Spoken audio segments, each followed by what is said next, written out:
Орос улбаны улсын Москва хотын улаан талбайд Авга эх орны Дайны ялтын 70 жилийн байрын ёслолын жагсаалд Монгол улсаа төлөөлөл оролцсон цэргийн бие бүрэлдэхүүн эх орондоо ирлээ. Өнөөдөр тэдэнд зэвсэгт хүчний жанжин штаб удирдлагууд хүндэтгэл үзүүлсэн юм а. Байдгаараа бид нар бэлдээд орсон. Бусад одоо Серб, Энтхийг хятад бүгдээр хүнд таруулын цэргүүд нэрсэн байсан.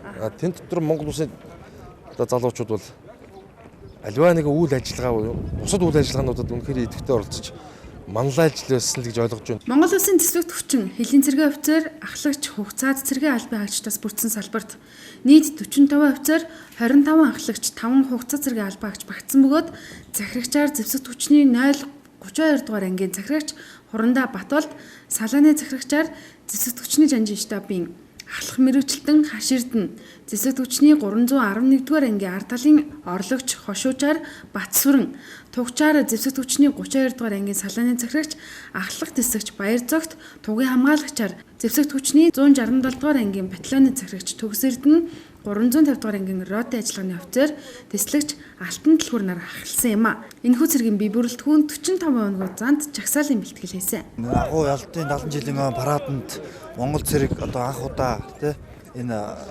параданд оролцоод ирсэн, үүргийн амжилтаа гүйцэтгээд ирсэн маш их баяртай байна. Анхдагчийн бүрэлдэхүүнд орно гэдэг бас л том нэр төр. Мэдээж маш том нэр төрийг өргөг байгаа. Гэр бүлийнхэн яаж хүлээж авч байна? Гэр бүлийнхэн маш өндөр тий хүлээж авах юу нь маш өндөр байсан, маш баяртай. Бүх орнуудад өөрөө онцлогоо харуулсан алхаа бишгээ бүх юм тийм байлаа. Манайх бол өөрийнхөө хэмжээнд өөрийнхөө онцлогийг харуулсан алхаа бүх юм хийж чадсан.